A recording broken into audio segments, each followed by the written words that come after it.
Hello friends, एक बार सभी का स्वागत है आपके अपने YouTube चैनल गुरु आर्यभट्ट में। तो आज ये हमारा जो टॉपिक है वो है सामाजिक विज्ञान का इतिहास। सामाजिक विज्ञान में ऐसे आपको पता है कि 5 सब्जेक्ट का अध्ययन करना पड़ता है, जिसमें इतिहास जो है एक अति महत्वपूर्ण भूमिका अपनी निभाती है। और आज हम लोग इससे वस्तुनिष्ठ प्रश्न, ऑब्जेक्टिव क्वेश्चनों का अभ्यास करेंगे, जिसमें हम आपको बता दें कि पहला जो मेरा चैप्टर है यूरोप में राष्ट्रवाद, उससे 25 प्रश्नों का सुपर फास्ट अभ्यास करेंगे। और इस अभ्यास को आप देखकर अपने एग्जामिनेशन की तैयारी में मजबूती प्राप्त कर सकते हैं और अधिक से अधिक नंबर लाकर अपना नाम गौरव के साथ आगे बढ़ा सकते हैं।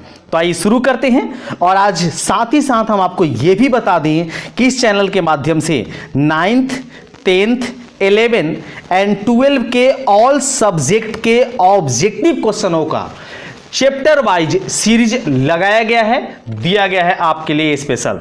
तो आप प्लेलिस्ट में जाकर उसे प्लीज देख लें। और अगर आपको वीडियो अच्छा लगे तो कमेंट बॉक्स में जरूर जवाब दें और इसे अपने दोस्तों में अधिक से अधिक शेयर करने का प्रयास करें। तो आइए देखते हैं आज का पहला क्वेश्चन यूरोप में राष्ट्रवाद चैप्टर से। और ये पहला क्वेश्चन मोस्ट इंपोर्टेंट क्वेश्चन है जो आपके एग्जामिनेशन में अधिकांशतः पूछे ही जाते हैं। पहला क्वेश्चन है, इटली तथा जर्मनी वर्तमान में किस महादेश के अंतर्गत आते हैं? तो इटली और जर्मनी जो है वर्तमान में यूरोप में आते हैं। मतलब पहले क्वेश्चन का राइट आंसर होगा ऑप्शन नंबर सी। बढ़ेंगे सेकंड क्वेश्चन की ओर। फ्रांस में किस शासन वंश की पुनर्स्थापना वियना कांग्रेस द्वारा की गई थी? फ्रांस में किस शासन की व्यवस्था जो थी पुनर्स्थापित की गई थी, वो भी वियना सम्मेलन के द्वारा। तो आपको यहां बताना है, तो इसका राइट आंसर होगा ऑप्शन नंबर सी, बुर्बो वंश। फ्रांस में राजवंश जिसके शासन की क्रिया थी वो था बुर्बो वंश। Option C is right answer. Most important third question, Mazzini का संबंध किस संगठन से था? मेजनी जो यूरोप के राष्ट्रवाद का एक महान नायक के रूप में जाना जाता है, तो उसका संबंध जो था किस संगठन से था? तो इसका राइट आंसर होगा ऑप्शन नंबर बी, कार्बोनरी। चौथे क्वेश्चन को देखिए। चौथा प्रश्न मेरे पास है कि इटली एवं जर्मनी के एकीकरण के विरुद्ध निम्न में कौन था? तो इटली और जर्मनी के विरुद्ध में था Austria. Option C is right answer. बढ़ेंगे नेक्स्ट क्वेश्चन की ओर। नेक्स्ट क्वेश्चन मेरे पास 5 नंबर में है। आपको बताना है कि काउंट काउर को विक्टर इमैनुअल ने किस पद पर प्रयुक्त किया था, नियुक्त किया था? तो ये इसका जवाब होगा 5वें का, वो राइट आंसर होगा ऑप्शन नंबर सी, प्रधानमंत्री। काउंट काबूर जो कि यूरोप का एक नायक के रूप में जाना जाता था, वो विक्टर इमैनुअल को प्रधानमंत्री के लिए नियुक्त किया था। बढ़ेंगे अगले क्वेश्चन, मोस्ट इंपोर्टेंट, और ये कह लीजिए ये क्वेश्चन आपके एग्जामिनेशन में अनिवार्य रूप से पूछा ही जाता है। क्वेश्चन है कि गैरिबाल्डी पेशे से क्या था? तो एक लाइन में जब फटाफट जवाब दे दीजिए। देखिए कितनी बार ये एग्जामिनेशन में क्वेश्चन पूछ सका है। तो गैरिबाल्डी पेशे से क्या था? तो option D is right answer. Garibaldi पेशे से नाविक था। बढ़ेंगे 7वें प्रश्न की ओर। 7वां प्रश्न है कि जर्मन राइन राज्य का निर्माण किसने किया था? जर्मन राइन राज्य का निर्माण किसने किया था? तो 7 का राइट आंसर होगा Napoleon Bonaparte. Option B is right answer. बढ़ेंगे नेक्स्ट क्वेश्चन की ओर, 8 नंबर। और आज का जो मेरा 8वां प्रश्न है वो प्रश्न है कि जालवेरिन कैसी संस्था थी?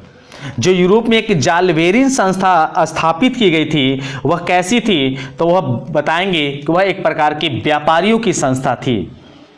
बढ़ेंगे नेक्स्ट क्वेश्चन की ओर। और ये भी इस कह लीजिए तो काफी इंपॉर्टेंट क्वेश्चन है और ये भी आपको एग्जाम में देखने को मिल जाते हैं। रक्त और लौह की नीति का अवलंबन किसने किया था? या ऐसे कह सकते हैं कि रक्त और लौह की नीति जो था वो किसके द्वारा अपनाया गया था?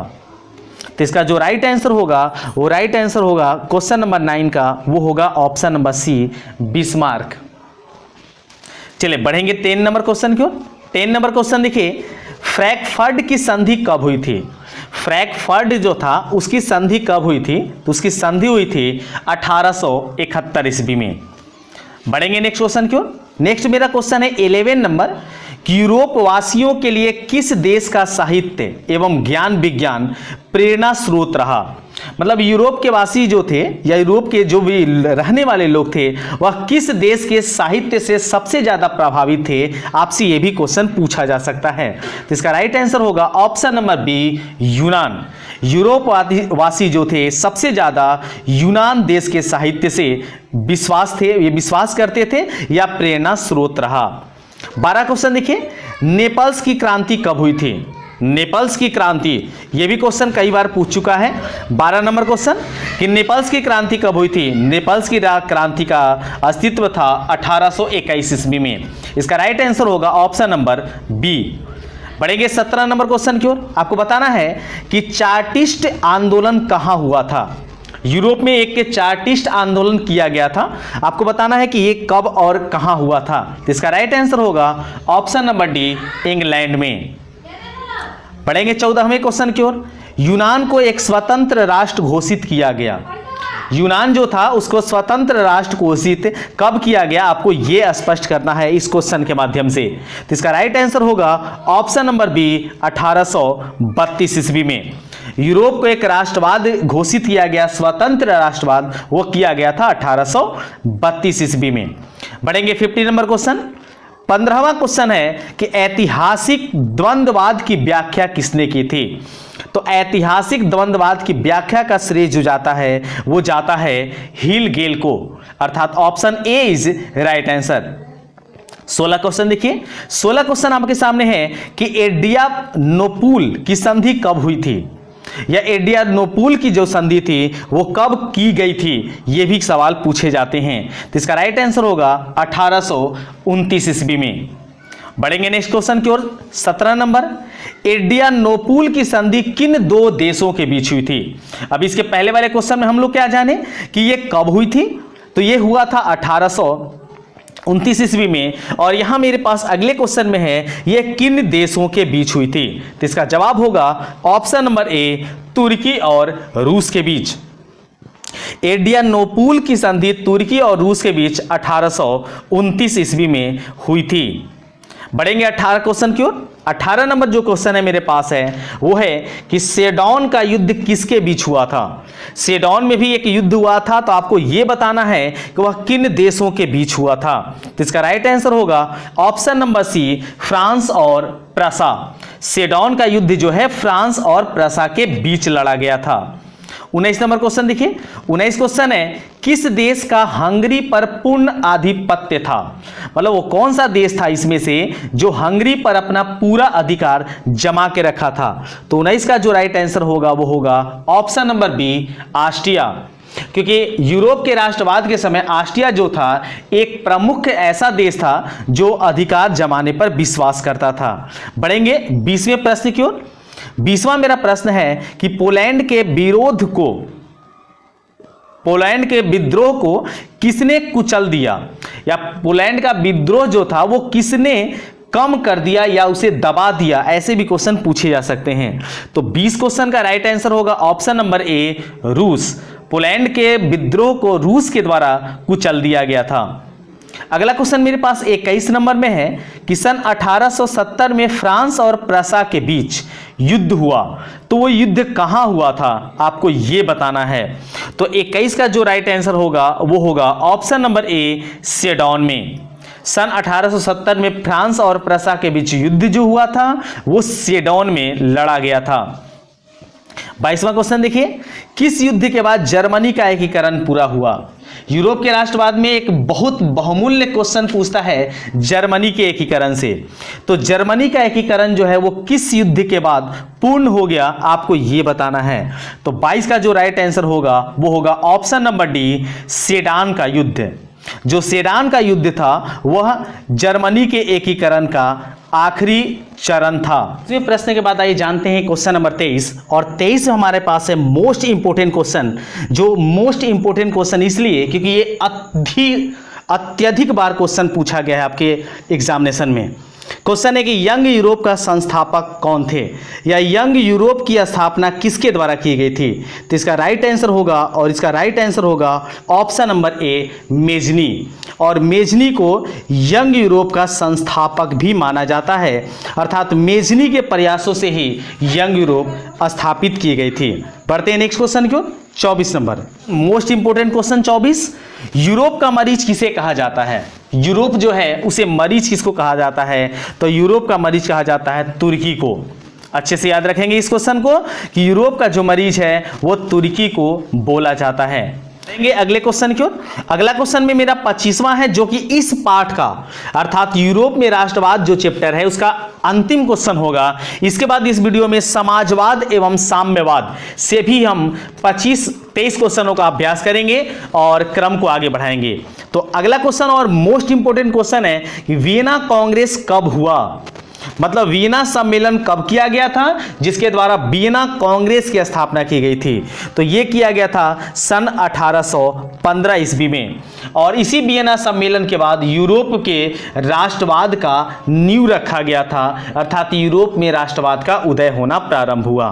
तो इससे पहले वाले यूरोप राष्ट्रवाद में मोस्ट इंपोर्टेंट क्वेश्चनों की सीरीज में इतने ही। चलिए बढ़ते हम दूसरे पाठ की ओर। दूसरा पाठ मेरा है समाजवाद एवं साम्यवाद। वहां से कैसे कैसे इंपॉर्टेंट क्वेश्चन मिलते हैं वो देखते हैं। आइए हम लोग दूसरे पाठ का अभ्यास करेंगे, और दूसरे पाठ में हम 23 प्रश्नों का स्पेशल सिलेक्शन किए हैं। और यहाँ जो 23 के 23 प्रश्न हैं वो कभी ना कभी एग्जामिनेशन में पूछे गए हैं, जिससे आपकी तैयारी जो होगी उसमें 4 चांद लग जाएंगे और आप कम समय में अच्छी तैयारी कर सकते हैं और अच्छे अंक भी प्राप्त कर सकते हैं। ताकि जल्दी से शुरू करते हैं दूसरे पाठ को, समाजवाद एवं साम्यवाद से, जिसका पहला क्वेश्चन आपके स्क्रीन पर है कुछ इस प्रकार। पहला क्वेश्चन है कि रूस में कृषक दास प्रथा का अंत कब हुआ? रूस में जो कृषक दास पद्धति थी उसका अंत कब किया गया, आपको यह स्पष्ट करना है। तो इसका राइट आंसर होगा ऑप्शन नंबर ए, 1861 ईस्वी में। बढ़ेंगे दूसरे क्वेश्चन की ओर। आपको बताना है रूस में जार का अर्थ क्या होता है। मोस्ट इंपोर्टेंट क्वेश्चन जो कि देखिए 2013 के कंपार्टमेंटल एग्जामिनेशन में पूछा गया है। तो दूसरा का राइट आंसर होगा, और राइट आंसर होगा ऑप्शन नंबर डी, रूस का सम्राट। रूस का जार जो था उसका सम्राट के नाम से भी जाना जाता था। अगला क्वेश्चन, कार्ल मार्क्स का जन्म कब हुआ था? ये देखिए कितनी इंपॉर्टेंट क्वेश्चन है, आप देख सकते हैं इससे लॉजिकल अर्थात इसके जो ईस्वी दिए गए हैं उसके मान से कि कार्ल मार्क्स का जन्म कहां हुआ था। तो तीसरा का राइट आंसर होगा ऑप्शन नंबर बी, जर्मनी में। कार्ल मार्क्स का जन्म जर्मनी में हुआ था। चौथा क्वेश्चन देखिए, साम्यवादी शासन का पहला प्रयोग कहां हुआ था? साम्यवादी शासन का पहला प्रयोग रूस में किया गया था। चले बढ़ेंगे नेक्स्ट क्वेश्चन की ओर। निम्नांकित में कौन यूरोपियन समाजवादी नहीं था? मतलब नीचे 4 नाम आएंगे, उसमें समाजवादी यूरोपियन समाजवादी कौन नहीं था, आपको यह स्पष्ट करना है। तो 5 का जो राइट आंसर होगा वो होगा option number C, Karl Marx. Karl Marx जो था समाजवादी यूरोपियन नहीं था। बढ़ेंगे नोट अगले क्वेश्चन की ओर। 6 नंबर 6 है, वार एंड पीस की रचना किसने की थी? काफी इंपॉर्टेंट क्वेश्चन है और यह भी कई बार एग्जामिनेशन में पूछा गया है कि वार एवं पीस की जो स्थापना हुई थी वह किसके द्वारा की गई थी। तो इसका राइट आंसर होगा option number B, Tolstoy. Right answer होगा ऑप्शन नंबर बी। बढ़ेंगे 7 नंबर क्वेश्चन की ओर। 7वां क्वेश्चन है कि बोल्शेविक क्रांति कब हुई थी? देखिए कितना बार ये एग्जाम में पूछा गया है, ये तो क्वेश्चन आपको दम याद कर लेना चाहिए इस क्वेश्चन को। बोल्शेविक क्रांति कब हुई थी? तो बोल्शेविक क्रांति ऐसे 2 बार हुआ था, लेकिन अगर केवल आपसे बोल्शेविक पूछे, ऐसे रूस की क्रांति के नाम से भी ये जानी जाती है, तो बोल्शेविक क्रांति अगर पूछे तो वो हुआ है नवंबर 1917 ईस्वी में। और 1917 में फरवरी में भी क्रांति हुआ था, जिसे बोल्शेविक के नाम से नहीं पेट्रोग्राद क्रांति के नाम से जाना जाता है।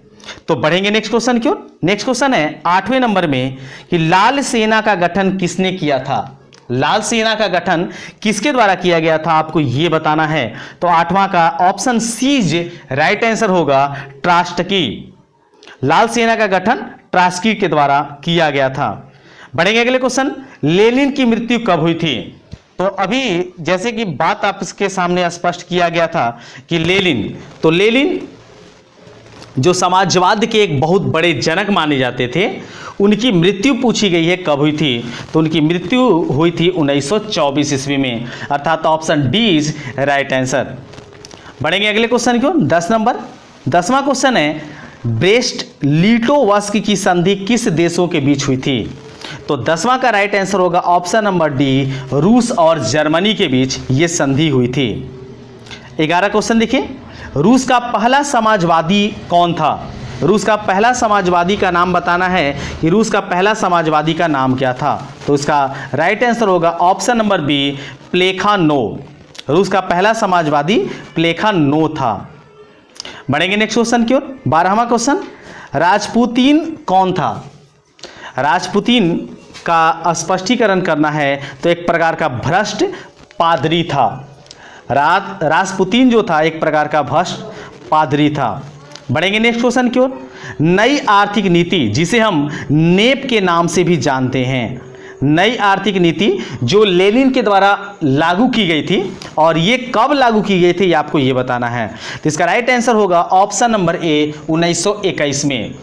जब समाजवाद का विकास चल रहा था तो लेनिन 1921 ईस्वी में नई आर्थिक नीति अपनाए थे और इसके द्वारा स्कूल, कॉलेज, बैंकों की जो सेक्शन थे उसमें बढ़ोतरी की गई और उसमें काफी बड़ा सुधार किया गया। बढ़ेंगे नेक्स्ट क्वेश्चन की ओर। 14 नंबर 14वां मेरा प्रश्न है कि दास कैपिटल की रचना किसने की थी? यह भी काफी ज्यादा इंपॉर्टेंट क्वेश्चन है 14 भी, जिसका आंसर होगा option number D, Karl Marx. Das Kapital की रचना कार्ल मार्क्स के द्वारा की गई थी। 14 के बाद 15 नंबर क्वेश्चन देखिए, तो 15 में मेरे पास है कि रूस के सम्राट को क्या कहा जाता है? तो रूस के सम्राट को, पीछे क्वेश्चन हम लोग के सामने आ गया कि इसका जवाब होगा ऑप्शन नंबर बी, जार। रूस के सम्राट को जार के नाम से जाना जाता है, option B is right answer. बढ़ेंगे अगले क्वेश्चन की ओर। 16 नंबर 16वां प्रश्न है कि मजदूर दिवस कब मनाया जाता है? मजदूर दिवस, ये आपको स्पष्ट रूप से पता होगा, मजदूर दिवस हर वर्ष 1 मई को मनाया जाता है। बढ़ेंगे नेक्स्ट क्वेश्चन की ओर। अंतर्राष्ट्रीय महिला दिवस कब मनाया जाता है? तो 17 का राइट आंसर होगा 8 मार्च को। 8 मार्च को अंतर्राष्ट्रीय महिला दिवस मनाया जाता है। 18 नंबर क्वेश्चन देखेंगे, समाजवादियों की बाइबिल किसे कहा जाता है? समाजवादियों का जो बाइबिल है वो किसे कहा जाता है? तो दास कैपिटल को कहा जाता है, जिसे कार्ल मार्क्स के द्वारा लिखा गया था। बढ़ेंगे 19 नंबर क्वेश्चन की ओर। अगला क्वेश्चन मेरे पास है कि कार्ल मार्क्स ने किसके साथ मिलकर कम्युनिस्ट घोषणा पत्र प्रकाशित किया? कार्ल मार्क्स ने किसके साथ मिलकर कम्युनिस्ट घोषणा पत्र प्रकाशित किया था? आपको यह स्पष्ट करना है इस क्वेश्चन के माध्यम से। तो इसका राइट आंसर होगा option number C, Engels. Karl Marx जो थे एंजिल्स के साथ मिलकर कम्युनिस्ट घोषणा पत्र की प्रकाशन किए थे। बढ़ेंगे 20वें क्वेश्चन की ओर। 20वां क्वेश्चन है कि जार निकोलस द्वितीय की पत्नी जरीना किस देश की राजकुमारी थी? जार निकोलस द्वितीय की जो पत्नी थी जिसका नाम था जरीना, वह किस देश की राजकुमारी थी? तो 20 का राइट आंसर हो जाएगा और राइट आंसर होगा ऑप्शन नंबर सी, जर्मनी। 21 को देखेंगे, साम्यवादी घोषणा पत्र के लेखक कौन थे? साम्यवादी जो घोषणा पत्र है उसके लेखक का नाम बताना है, तो समाजवादी घोषणा पत्र के लेखक ऑप्शन डी में दिया हुआ है, कार्ल मार्क्स एवं एंगल्स। इन्होंने दोनों मिलकर साम्यवादी घोषणा पत्र की स्थापना की थी या लिखी थी। 22वां क्वेश्चन देखेंगे, निम्नलिखित में से किसे साम्यवाद के संस्थापक के रूप में माना जाता है? तो 22 का जो राइट आंसर होगा वो हो जाएगा option number D, Karl Marx. साम्यवाद के संस्थापक के रूप में जाना जाता है तो कार्ल मार्क्स को। यह भी कई बार क्वेश्चन पूछा जा चुका है लेकिन केवल दिया हुआ एक बार है। चलिए आज का अंतिम क्वेश्चन देखते हैं और हम फिर से आपको याद दिला दें कि यदि मेरे इस चैनल पर नए हैं तो प्लीज सब्सक्राइब कर लें, क्योंकि आपको हर प्रकार के ऑब्जेक्टिव क्वेश्चनों का सुपर सीरीज इस चैनल के माध्यम से देखने को मिल जाएगा। साथ ही साथ आप अपने कंपटीशन की पूरी तैयारी, रीजनिंग एंड मैथ की तैयारी भी आप यहाँ के चैनल के माध्यम से कर सकते हैं। देखते हैं अगला क्वेश्चन 23 नंबर। दास कैपिटल का प्रकाशन किस वर्ष हुआ था? तो दास कैपिटल का प्रकाशन हुआ था सन 1867 ईस्वी में, अर्थात option C is right answer. तो चलिए मिलते हैं कुछ नए वीडियो में, कुछ नए टॉपिक के साथ, कुछ और नई जानकारी के साथ। तब तक सभी को धन्यवाद। जय हिंद, वंदे मातरम।